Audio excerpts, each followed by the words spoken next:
محرم کا آخری مہینہ اور اسلامی سال کا پہلا مہینہ محرم الحرام، یہ دونوں اس حوالے سے بہت اہم ہیں۔ اولاً اس ماہ مبارکہ میں حج جیسا عظیم فریضہ اللہ تعالیٰ جل وعلا نے اپنے بندوں پر لازم کیا، اور دوسرا ایک اہم ترین معاملہ کہ اسی ماہ میں سیدنا عثمان غنی ذو النورین رضی اللہ تعالی عنہ کی شہادت، پھر اسی کے متصل محرم میں سیدنا عمر فاروق رضی اللہ تعالی عنہ کی شہادت، اور اسی سے متصل نبی سرور عالم صلی اللہ علیہ وآلہ وسلم کے پھول جنتی جوانوں کے سردار سیدنا امام حسین رضی اللہ تعالیٰ عنہ اور ان کے رفقاء کی شہادت۔ تو یوں یہ سلسلہ ایک قربانیوں کا ایسا سلسلہ ہے جس کا یاد رکھا جانا ہر کلمہ گو کے لیے ضروری ہے، بلکہ اگر یوں کہا جائے کہ یہ ایمان کا حصہ ہے تو یہ بے جا نہ ہوگا۔ ان سارے واقعات سے پہلے جس چیز کا جاننا ہمارے عقیدے کے اعتبار سے ضروری ہے کہ نبی صلی اللہ علیہ وآلہ وسلم کے اصحاب، آج جو پروپیگنڈا کا دور ہے اس میں ہم یہ بات جانتے ہیں کہ جس چیز کو بہت زیادہ اجاگر کر دیا جائے چرب زبانی سے، لفاظی سے، تو عام سادہ لوگ جو ہیں وہ اس لفاظی کا شکار ہو جاتے ہیں۔ اس ماہ مبارکہ کے اختتامی جو ایام ہیں، ہماری اسلامی تاریخ کی وہ اہم ترین شخصیت ہے کہ کائنات میں اللہ تعالیٰ جل وعلا نے کسی کو ایسا مقام و مرتبہ نہیں دیا۔ کم و بیش 1,24,000 انبیاء کرام اس دنیا میں تشریف لائے، اور ان میں سے ان کی دنیا میں رشتہ داریاں بھی ہوئیں، ان انبیاء کی، رسولان اعظام کی رشتہ داریاں بھی ہوئیں، یہاں اس دنیا میں جیے بھی، وقت گزارا، شادیاں کی، اولاد بھی اللہ نے نوازی۔ کوئی ایسی شخصیت سوائے حضرت سیدنا عثمان غنی ذو النورین رضی اللہ تعالیٰ عنہ کے نہیں ملتی کہ جس کے نکاح میں نبی کی 2 بیٹیاں آئی ہیں۔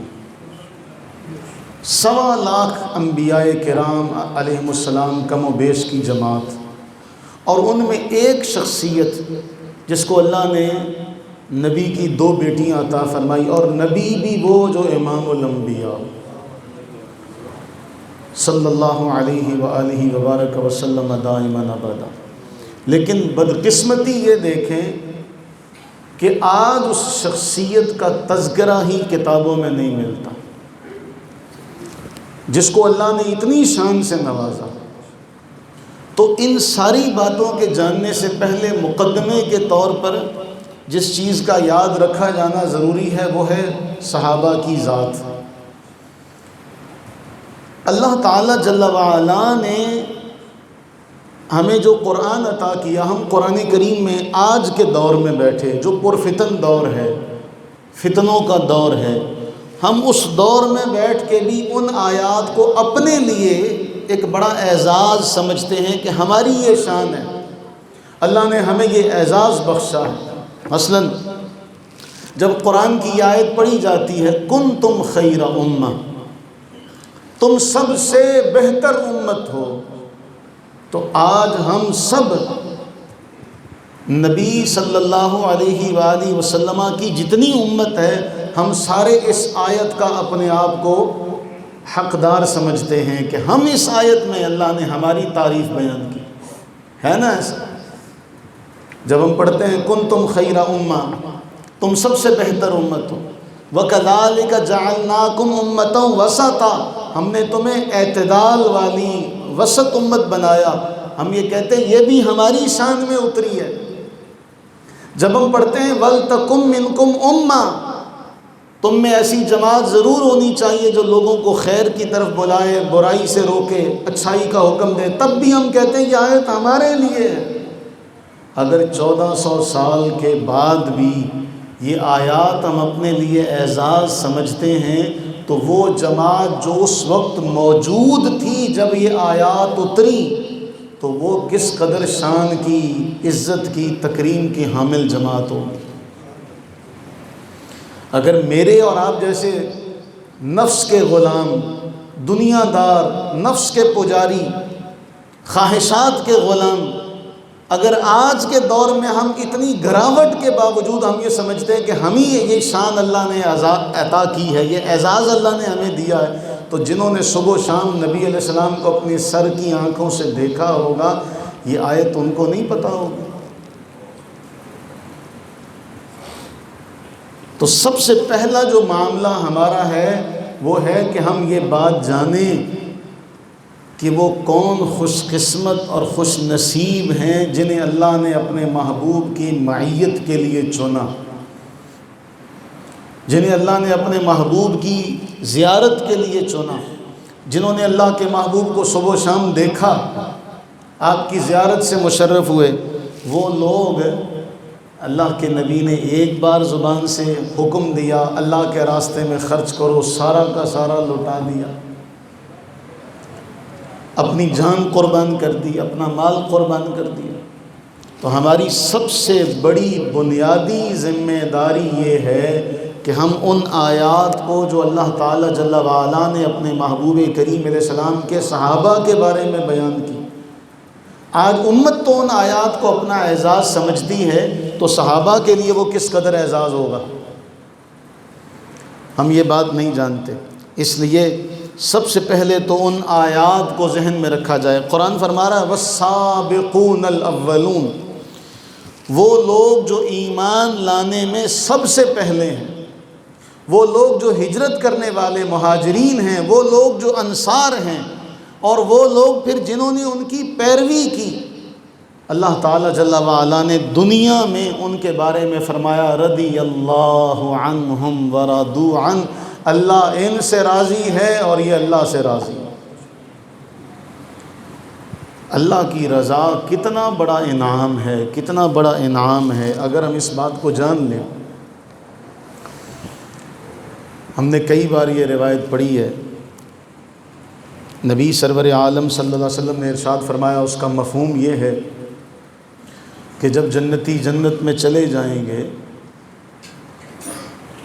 اور جنت کی وہ ساری نعمتیں جس کا اللہ نے قرآن میں وعدہ کیا ہے، وہ ساری نعمتوں سے لطف اندوز ہوں گے، فائدہ اٹھائیں گے، ان ساری نعمتوں کے بعد اللہ تعالیٰ جل وعلا ان سے فرمائے گا آج تمہیں ایسی نعمت عطا کروں گا جیسی اس سے پہلے کبھی نہیں ملی۔ میری بات کی سمجھ آ رہی ہے؟ آج تمہیں ایسی نعمت عطا کروں گا جو آج سے پہلے کبھی نہیں ملی۔ وہ بڑے حیران ہوں گے، جنت مل گئی، کیا جنت ملی؟ اور یہ بھی حدیث پاک میں آیا کہ جنت کا سب سے کم تر، سب سے ہلکا، ادنا، سب سے کم تر آدمی، اس کے بارے میں حدیث پاک میں آتا ہے، اس کا مفہوم یہ ہے کہ اللہ تعالیٰ جل وعلا جب اسے فرمائے گا کہ جاؤ جنت میں چلے جاؤ، تو وہ اللہ سے عرض کرے گا باری تعالیٰ ساری دنیا چلی گئی ہے، اب تو جنت شاید جگہ ہی نہ ہو اس میں، اب تو شاید جنت میں جگہ ہی نہ ہو، کیا ہے، سارے لوگ چلے گئے۔ اللہ تعالیٰ جل وعلا اسے فرمائے گا جس دنیا سے تو آیا ہے اس دنیا جیسی 10 دنیا تجھے دیتا ہوں جنت میں، اس دنیا جیسی 10 دنیا تجھے جنت میں دیتا ہوں۔ یہ جنت کا سب سے کم تر درجے کا آدمی ہوگا۔ اگر کم تر درجے کے آدمی کی شان یہ ہے کہ اس دنیا جیسی 10 دنیا اسے مل رہی ہیں، تو بتائیے جو سب سے اعلیٰ ترین درجے پر ہوں گے ان کو کیا کیا انعامات ملیں گے؟ تو وہ عرض کریں گے باری تعالیٰ سب کچھ تو مل گیا. جس طرح قرآن نے ذکر کیا کہ ٹیک لگائے بیٹھے ہوں گے، قسم قسم کے پھل ہوں گے، خوشی خوشی چہرے دمک رہے ہوں گے، غلام آگے پیچھے پھر رہے ہوں گے، ہر چیز کھانے پینے کی انہیں میسر ہوگی. تو وہ عرض کریں گے باری تعالیٰ سب کچھ تو تو نے عطا کر دیا. اللہ تعالیٰ فرمائے گا آج تمہارے لیے اپنی رضا کا اعلان کرتا ہوں، آج تمہارے لیے اپنی رضا کا اعلان کرتا ہوں. اب جس نعمت کو اللہ تعالیٰ ساری نعمتوں سے افضل اور اعلیٰ قرار دے، اور وہ نعمت ہمیں کب ملے گی؟ اس دنیا سے گئے، قبر کے اندر وقت گزارا، قبر کے معاملات، قبر کے فتنوں سے گزرے، پھر میدان محشر ہے، پل صراط سے گزرے، حساب و کتاب کے معاملات سے گزرے، میزان پر سے گزرے. اس سارے معاملات کے بعد قرآن نے ذکر کیا نا کہ جب قبروں سے اٹھیں گے، حدیث پاک میں آتا ہے ان سب کو جمع کیا جائے، قرآن کو اور احادیث کی روایات کو، تو اس کا مفہوم یہ بنتا ہے کہ دوڑیں گے پریشانی کے عالم میں، ہائے کیا ہوا، ہمیں کس نے اٹھایا؟ اور پھر قرآن بیان کرتا ہے کسی کو دوسرے کی فکر نہیں ہوگی. یوم یفر المرء من اخی، ہر ایک دوسرے سے بھاگ رہا ہوگا، کسی کو کسی کی خبر نہیں ہوگی، کوئی ہوش نہیں ہوگا. حمل والیوں کا حمل گر جائے گا، اس قدر اس دن کی ہولناکی ہوگی. وہ ساری برداشت کرنے کے بعد، جنت میں جانے کے بعد اللہ تعالی ہمیں یہ اعزاز عطا کرے ایمان والوں کو کہ میں تم سے راضی ہوں. یہ اتنی بڑی نعمت ہے. اور ایک طرف وہ جماعت ہے جنہیں اس دنیا میں اللہ تعالیٰ جل وعلا فرما رہا ہے میں ان سے راضی ہوں، یہ مجھ سے راضی ہوں. کوئی تقابل نہیں ہو سکتا، کوئی جوڑ نہیں ہے. اور تم تو بات کرتے ہو کہ نبی کے ساتھ مماثلت، تم تو بات کرو کہ نبی ہم جیسے، ہم تو کہتے ہیں کہ جنت کا اعلیٰ ترین شخص جو ہے وہ دنیا دار سے کہیں افضل اور اعلیٰ ہے. کہاں ہم جیسے گناہگار، نفس کے خواہشات کے غلام، ہم سے تو قیام نہیں ہوتا. ذرا سی دیر لمبا قیام ہو جائے تو ہم سے وہ برداشت نہیں ہوتا. ہمارے لوگ کہتے ہیں اب مولوی صاحب نے رکعت بہت لمبی کر دی تھی. ہم رمضان میں قیام میں چلے جائیں تو مسجدیں تلاش کرتے ہیں کہاں جلدی قرآن پڑھا جاتا ہے، الا ماشاء اللہ. ہم سے آج اللہ کے حکم پر جمعے کے لیے نہیں نکلا جاتا، ہم تو قرآن پڑھتے ہیں نا. قرآن میں اللہ فرما رہا ہے اذا نودی للصلاۃ من یوم الجمعہ فاسعوا الی ذکر اللہ، دوڑو، جب تمہیں آواز دی جائے جمعے کے لیے، بلایا جائے تو دوڑو، خرید و فروخت چھوڑ دو. کوئی دکاندار الا ماشاء اللہ خرید و فروخت نہیں چھوڑتا، دکان شٹر نیچے نہیں کرتا. وہ جی گاہک زیادہ آ گئے تھے. آپ اندازہ لگائیے کہ ہماری منڈیاں بعض شہروں کی جمعے کے دن کھلی رہتی ہیں. بیٹھ جاؤ. ہے نا ایسا؟ فیصل آباد جمعے کو بند ہوتا ہے، اور لاہور تو کیا یہ حکم ان کے لیے نہیں تھا؟ فَاسْعَوْا إِلَىٰ ذِكْرِ اللَّهِ وَذَرُوا الْبَيْعَ، خرید و فروخت کو چھوڑ دو. ہم بات کرتے ہیں کہ جی یہود و نصارہ جو ہیں وہ مغضوب اور ضالین ہیں، ان کی ہوتی ہے 2 چھٹیاں نہیں ہوتی.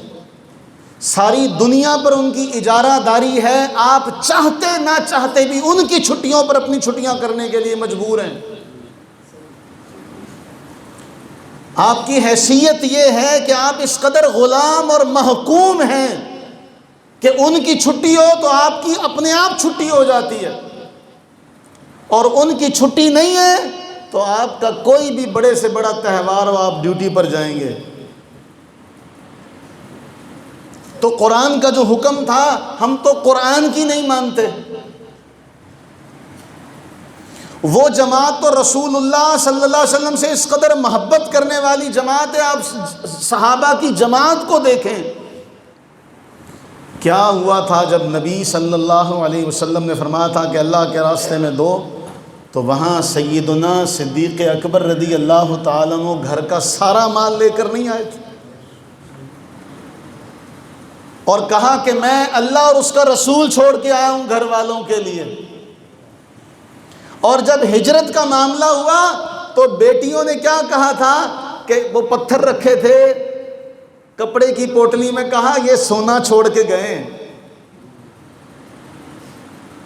وہ بھی تو اس دنیا میں رہتے تھے، ہم جیسے کھاتے پیتے، ہم جیسے تھے، ان کی بھی ضروریات تھی، لیکن جہاں اللہ کے نبی علیہ السلام نے حکم دیا وہاں کہا 100 اونٹ ساز و سامان کے ساتھ، 200 اونٹ، 300 اونٹ ساز و سامان کے ساتھ دیتا ہوں۔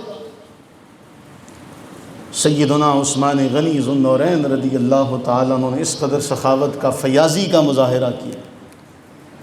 وہ لوگ بھی تو تھے،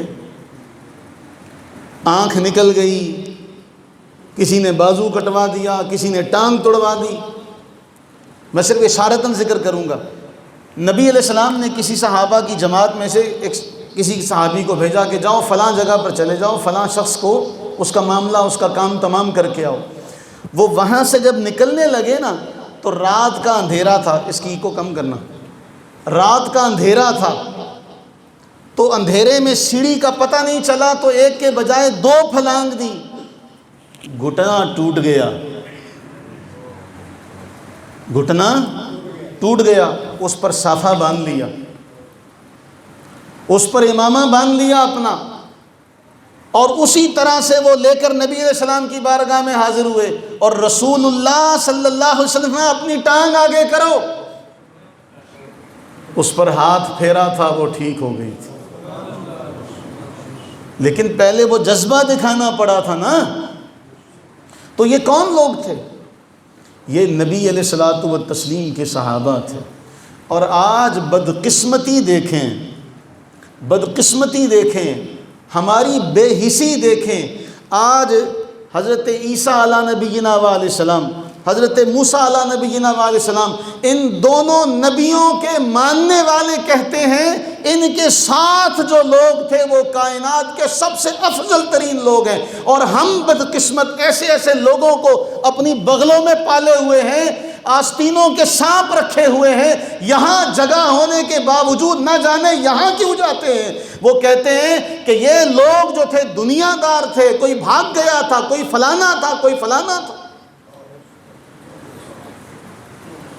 وہ لوگ کہیں کہ سب سے افضل ترین جماعت وہ تھی جو موسیٰ علیہ السلام کے ساتھ تھی، جو عیسیٰ علیہ السلام کے ساتھ تھی، اور ہمارے منافقین کہیں کہ نہیں نہیں نہیں، یہ دنیا دار تھے، انہیں دنیا کا مال چاہیے تھا۔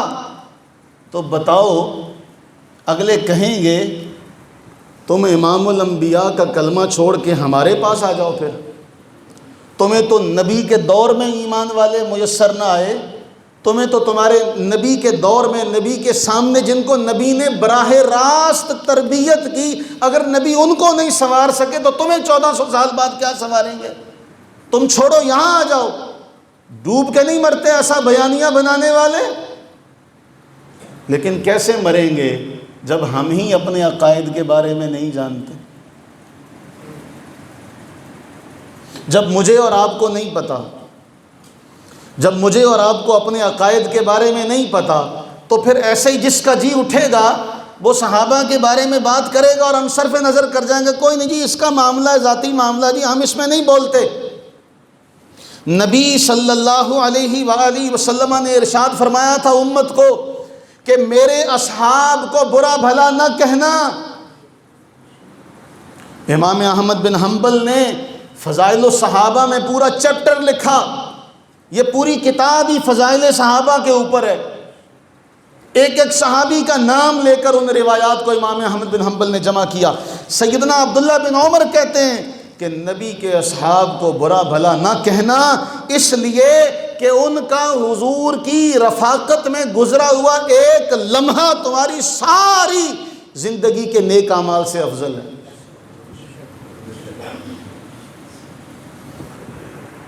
ان کا ایک لمحہ، کیا ایک لمحہ تمہاری ساری زندگی کے نیک اعمال سے افضل ہے۔ گنتے رہو، اپنے اعمال گنو، ان کا فیصلہ کرو پہلے۔ اور حضرت امام حسن بصری وہ روایت کرتے ہیں کہ نبی سرور عالم صلی اللہ علیہ وسلم نے فرمایا میرے صحابہ لوگوں میں ایسے ہیں جیسے کھانے میں نمک ہوتا ہے۔ میرے صحابہ لوگوں میں ایسے ہیں جیسے کھانے میں نمک ہوتا۔ تو امام حسن بصری فرماتے اس قوم کا حال کیا ہوگا جس کے کھانے سے نمک ہی چلا گیا۔ تو آج ہم بھی یہی بے سوادے لوگ ہیں، آج ہم بھی بے سوادے لوگ ہیں۔ کیوں؟ ہمیں صحابہ کا پتہ ہی نہیں ہے، ہمیں نبی سرور عالم صلی اللہ علیہ وسلم کے اصحاب کی شان کا، ان کی فضیلت کا علم ہی نہیں ہے کہ جنہوں نے اللہ تعالیٰ جل وعلا کے محبوب کریم علیہ السلام کو دیکھ لیا، ان کو دیکھنے کے بعد ان کی معیت میں زندگی گزاری، ایمان کی حالت میں اس دنیا سے رخصت ہوئے، ان کی شان، ان کا مرتبہ اور مقام کیا؟ قرآن فرماتا ہے لَقَدْ رَضِيَ اللَّهُ عَنِ الْمُؤْمِنِينَ إِذْ يُبَايِعُونَكَ تَحْتَ الشَّجَرَةِ۔ اللہ تعالیٰ ان ایمان والوں سے راضی ہو گیا جنہوں نے درخت کے نیچے بیعت کی تھی، جنہوں نے درخت کے نیچے، ان لوگوں نے نبی کے ہاتھ پر بیعت کی تھی۔ اس کی تفصیل میں نہیں جاتا، صرف اشارتاً ذکر کرتا ہوں۔ جن لوگوں نے نبی کے ہاتھ پر بیعت کی، اللہ تعالیٰ جل وعلا نے فرمایا میں ان سے راضی ہو گیا۔ اور صاحب الاستیعاب فی معرفت الاصحاب لکھتے ہیں یاد رکھنا جس سے اللہ راضی ہو جائے اس سے ناراض نہیں ہوتا۔ کاش کہ اس جملے کو سمجھ لیتے آپ۔ کیوں بھلا؟ اللہ تعالیٰ عالم الغیب والشہادہ ہے، اللہ تعالیٰ عالم الغیبی والشہادہ ہے، غیب کا علم بھی اور شہادہ کا علم بھی جاننے والا ہے، بخوبی جاننے والا۔ تو اگر اللہ تعالیٰ کسی ایسے شخص سے راضی ہو جائے جو بعد میں منافق ہو جائے تو اس سے کس کے علم پر تان آئے گا؟ اللہ تعالیٰ کے علم پر تان آئے گا۔ تو اس لیے محدثین کہتے ہیں جس سے اللہ راضی ہو جائے یہ اس کے جنتی ہونے کی دلیل ہے، اس لیے کہ اللہ عالم الغیبی والشہادہ، اور جس سے اللہ راضی ہو جائے پھر اس سے ناراض نہیں ہوتا۔ مجھے ایک بات بتائیے، جنہوں نے نبی کے ہاتھ پر بیعت کی تھی، اللہ تعالیٰ فرمائے یہ جو درخت کے نیچے، او اصحاب کہف کا ذکر کیوں کیا گیا قرآن میں؟ ان کا ذکر کرنے کے ساتھ ساتھ اللہ نے ان کے کتے کا ذکر بھی کیا، نیکوکاروں کے کتے کا ذکر بھی ہوا۔ اور یہاں جب آئیں تو بیعت ہو رہی تھی نا، اللہ تعالیٰ اس درخت کا بھی ذکر کر رہا ہے جس کے نیچے بیعت ہو رہی ہے۔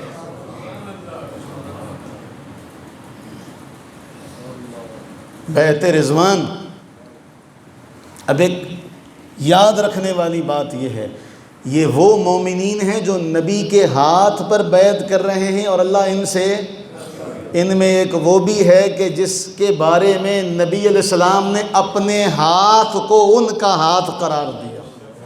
جو نبی کے ہاتھ پر بیعت کرے، اللہ تعالیٰ فرمائے محبوب اللہ کا ہاتھ ان کے ہاتھ پر ہے، یہ آپ کے ہاتھ پر جو بیعت کر رہے ہیں میں ان سے راضی، تو وہ کتنی شان والا ہوگا جس کے بارے نبی اپنے ہاتھ کو ان کا ہاتھ قرار دے۔ اس کی شان کا عالم کیا ہوگا۔ لیکن ہماری بدقسمتی ہے کہ آپ آج کسی سے پوچھیں کہ نبی سرور عالم صلی اللہ علیہ وآلہ وسلم کی بیٹیاں کتنی تھیں؟ اس امت کے اوپر افسوس کیا جا سکتا ہے، سوائے افسوس کے اور کچھ نہیں ہو سکتا کہ 4 بیٹیوں میں سے ایک بیٹی اس کا نام بھی زندہ، اور حضرت سیدنا علی المرتضیٰ شیر خدا رضی اللہ تعالیٰ عنہ تو داماد رسول ہونے کی وجہ سے مشہور ہو گئے، ان کا تذکرہ بھی ہوا۔ لیکن باقی 3 بیٹیاں آج عام مسلمان عامت الناس تو آپ کی 4 بیٹیوں کا نام بھی نہیں جانتے الا ماشاء اللہ۔ رسول اللہ صلی اللہ علیہ وآلہ وسلم کے 3 داماد ہیں۔ کتنے داماد ہیں؟ 3 داماد۔ اور حضرت عثمان غنی رضی اللہ تعالیٰ عنہ کو اللہ کے نبی نے اپنی 2 بیٹیاں عطا فرمائی تھیں، سیدہ رقیہ، سیدہ ام کلثوم رضی اللہ تعالیٰ عنہما۔ اسی لیے ان کو ذو النورین کہتے ہیں، 2 نوروں والا۔ جس ہستی نے آج ہمارے تو بچے اس تاریخ سے دلچسپی نہیں رکھتے، انہیں تو سوشل میڈیا سے فرصت نہیں ہے، کیا ان کے بارے میں کوئی بات کہے، ورنہ بڑے کہا کرتے تھے اپنی اولادوں کو، فلاں نے تمہارے باپ کے ساتھ نیکی کی ہے، اس کو یاد رکھنا۔ جس ہستی نے مسلمانوں کو پانی کا میٹھا کنواں خرید کر دیا، آنے والی نسلوں کو لوگ بتایا کرتے تھے ہمیں پانی یہاں سے ملا ہے۔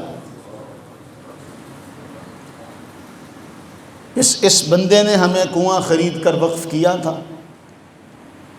لیکن ہم بلا شبہ ایسے لوگ ہیں جو سب سے پہلے اپنے محسنوں کو بھولنے والے۔ ہم اپنی تاریخ سے واقف نہیں، ہماری تاریخ میں اس قسم کے واقعات بھرے پڑے۔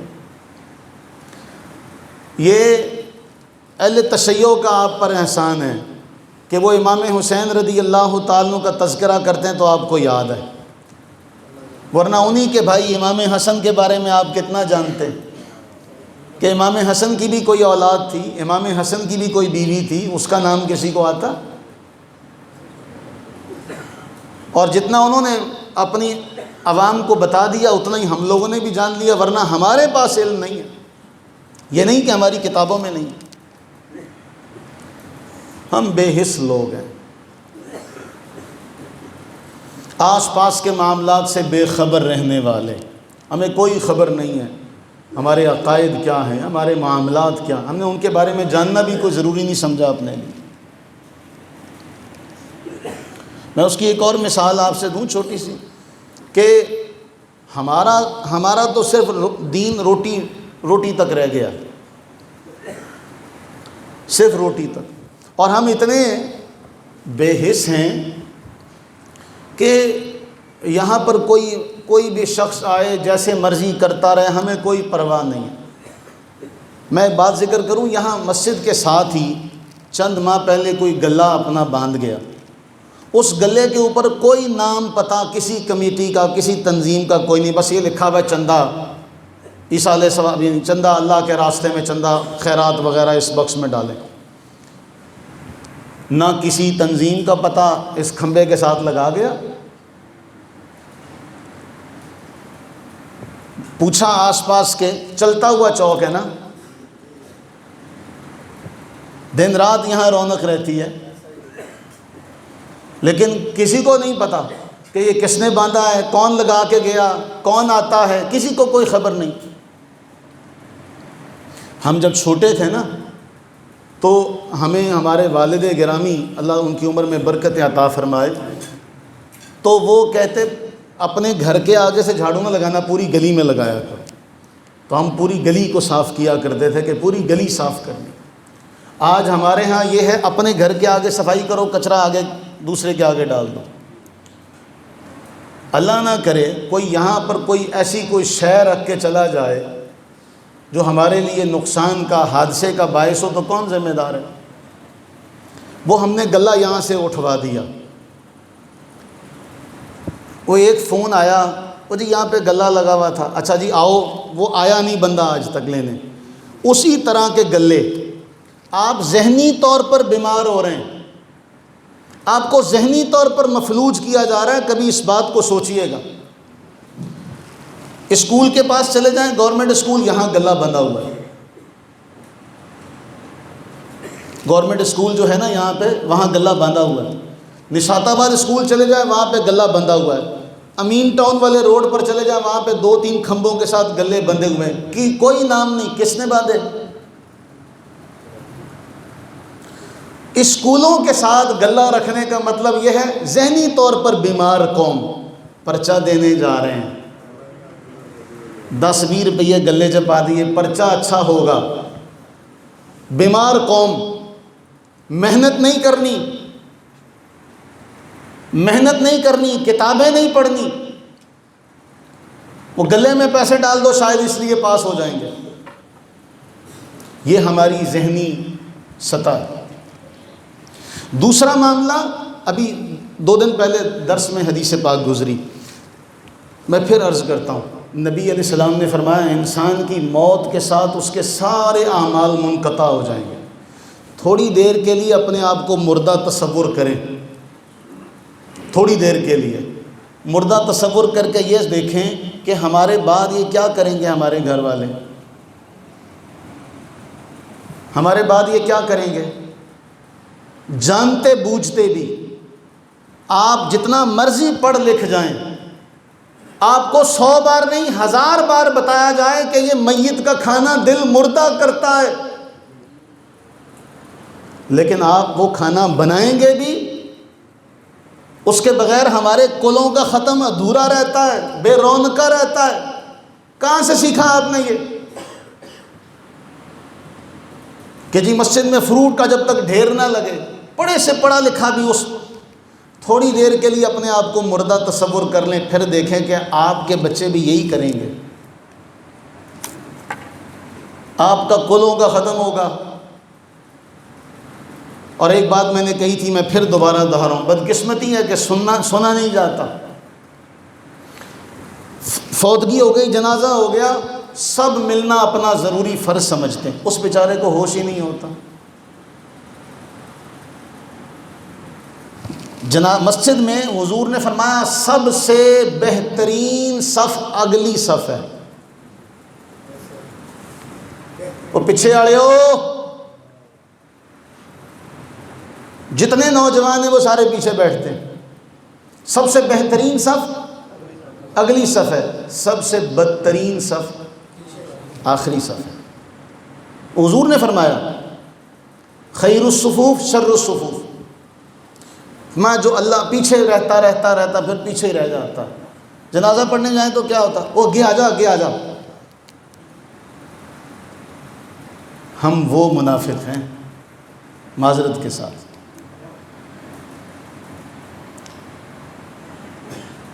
پھر تصور کر لیں، اس کے بعد آپ کے بچے بیٹھے، میرے آپ کے، ہم سب سوچیں وہ جی کھانا دینا ہے،